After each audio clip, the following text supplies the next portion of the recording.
Eu sou um cirurgião e dou aulas há algum tempo.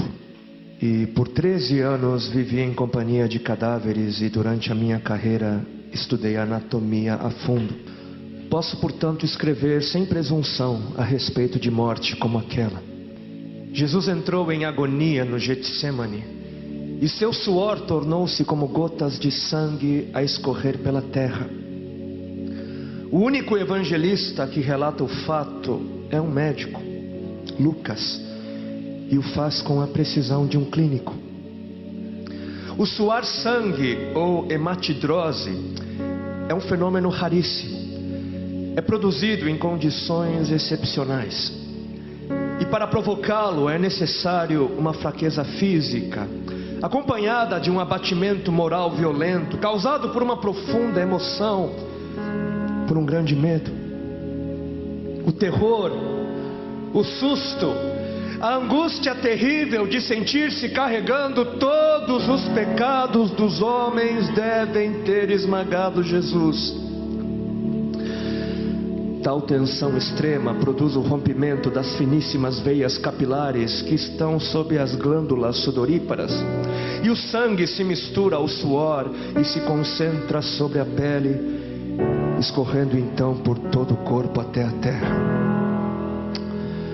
O corpo dele inteiro havia se tornado negro, porque ele havia suado sangue. Só para os irmãos entenderem qual é o estado de espírito que leva alguém a suar sangue.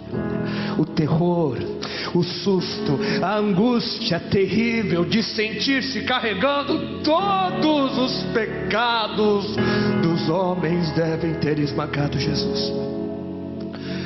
Conhecemos a farsa do processo preparado pelos líderes religiosos, o envio de Jesus a Pilatos e o desempate entre Herodes e Pilatos. Pilatos teve que ceder e então ordenou a flagelação, o chicoteamento de Jesus. Os soldados despojam Jesus, tiram a roupa de Jesus e o prendem pelo pulso a uma coluna do pátio. A flagelação se efetua com tiras de couro múltiplas, sobre as quais são fixadas bolinhas de chumbo e pequenos ossos. Os carrascos devem ter sido 2, um de cada lado e de diferente estatura, e golpeiam com chibatadas a pele já alterada por milhões de microscópicas hemorragias do suor de sangue. A pele se dilacera e se rompe, o sangue espirra. A cada golpe Jesus reage em um sobressalto de dor. As forças se esvaem, um suor frio lhe impregna a fronte, a cabeça gira em uma vertigem de náusea, calafrios lhe correm ao longo das costas. Se não estivesse preso no alto pelos pulsos, cairia em uma poça de sangue. Depois o escárnio da coroação, com longos espinhos mais duros que os de acácia. Os algozes entrelaçam uma espécie de capacete e o aplicam sobre a cabeça de Jesus. Os espinhos penetram no couro cabeludo, fazendo-o sangrar, e os cirurgiões sabem o quanto sangra o couro cabeludo. Pilatos, depois de ter mostrado aquele homem dilacerado à multidão feroz, o entrega para ser crucificado. Colocam sobre os ombros de Jesus o grande braço horizontal da cruz, que pesa uns 50 quilos. A estaca vertical já está plantada sobre o Calvário. Jesus caminha com os pés descalços pelas ruas de terreno irregular, cheia de pedregulhos. Os soldados o puxam com as cordas. O percurso é de cerca de 600 metros. Jesus, fatigado, arrasta um pé após o outro, frequentemente cai sobre os joelhos e os seus ombros estão cobertos de chagas, de ferimentos. Quando ele cai por terra, a viga lhe escapa, escorrega e lhe esfola o dorso. Sobre o Calvário tem início a crucificação. Os carrascos despojam o condenado, tiram a roupa do condenado, mas a sua túnica está colada nas chagas, nos ferimentos, e tirá-la produz dor atroz.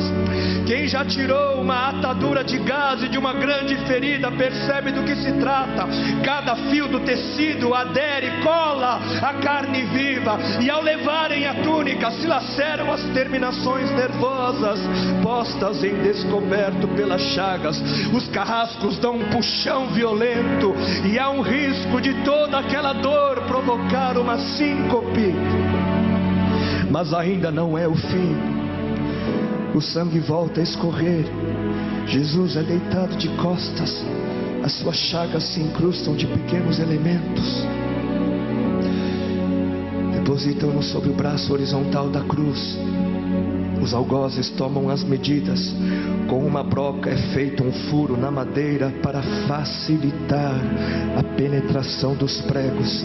Os carrascos pegam um prego, um longo prego pontudo e quadrado, apoiam-no sobre o pulso de Jesus e com um golpe certeiro de martelo o plantam e o rebatem sobre a madeira. Jesus deve ter contraído o rosto assustadoramente. O nervo mediano foi lesado. Pode-se imaginar aquilo que Jesus deve ter provado: uma dor lancinante e agudíssima que se difundiu pelos dedos e espalhou-se pelos ombros, atingindo o cérebro. A dor mais insuportável que um homem pode provar, ou seja, aquela produzida pela lesão dos grandes troncos nervosos, que provoca uma síncope e faz perder a consciência. Mas em Jesus não. O nervo é destruído só em parte, e a lesão do tronco nervoso permanece em contato com o prego. E quando o corpo for suspenso na cruz, o nervo se esticará fortemente como uma corda de violino esticada, e a cada solavanco, a cada movimento, vibrará despertando dores dilacerantes. Elevam a Jesus. Os ombros da vítima esfregam dolorosamente sobre a madeira áspera. As pontas cortantes da grande coroa de espinhos penetram o crânio. A cabeça de Jesus inclina-se para a frente, uma vez que o diâmetro da coroa o impede de apoiar-se na madeira. Cada vez que o mártir levanta a cabeça, recomeçam pontadas agudas de dor.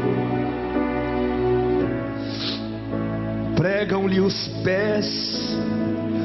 Ao meio-dia, Jesus tem sede.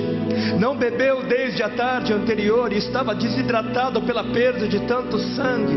Seu corpo é uma máscara de sangue. A boca está semiaberta e o lábio inferior começa a pender. A garganta seca lhe queima, mas ele não pode engolir. Tem sede.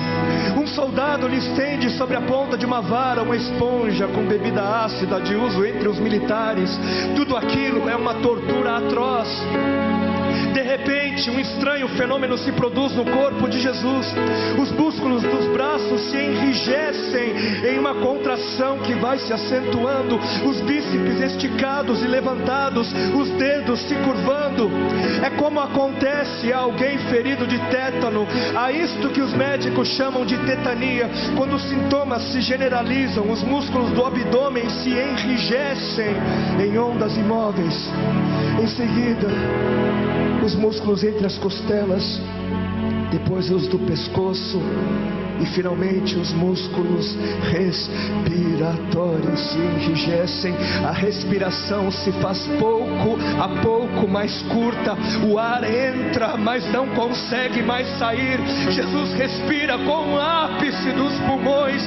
Tem sede de ar como um asmático em plena crise. Seu rosto pálido pouco a pouco se torna vermelho, depois se transforma num violeta purpúreo. Jesus é envolvido pela asfixia. Seus pulmões cheios de ar não podem mais esvaziar-se. A fronte está impregnada de suor, os olhos saem fora de órbita. Mas de repente algo acontece. De repente algo acontece. Lentamente, com um esforço sobre-humano, Jesus toma um ponto de apoio sobre o prego dos pés. Ele esforça-se a pequenos golpes, se eleva, aliviando a tração dos braços. Os músculos do tórax se distendem, a respiração torna-se mais ampla e profunda, os pulmões se esvaziam e o rosto recupera a palidez inicial. Mas por quê? Por que este esforço? Por quê? Porque Jesus quer bradar: Pai, perdoa-lhes porque não sabem o que fazem. E logo em seguida o corpo de Jesus começa a afrouxar-se de novo e a asfixia recomeça. Foram transmitidas 7 frases pronunciadas por ele na cruz, e cada vez que quer falar ele deverá elevar-se, tendo como apoio o prego dos pés. Inimaginável! Atraídas pelo sangue que ainda escorre e pelo coagulado, enxames de moscas unem ao redor do seu corpo, mas ele não pode enxotá-las. Pouco depois o céu escurece, o sol se esconde, de repente a temperatura diminui, logo serão 3 da tarde, e depois de uma tortura que dura horas e horas, todas as suas dores, toda a sua sede, todas as cãibras, toda a asfixia, todo o latejar dos nervos medianos lhe arrancam um lamento: Deus meu, por que me desamparaste?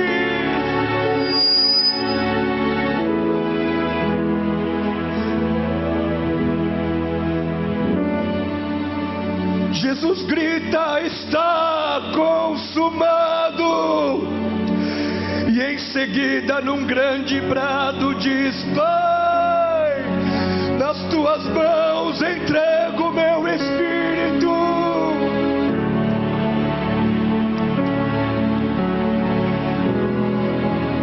E morreu no meu lugar e no seu.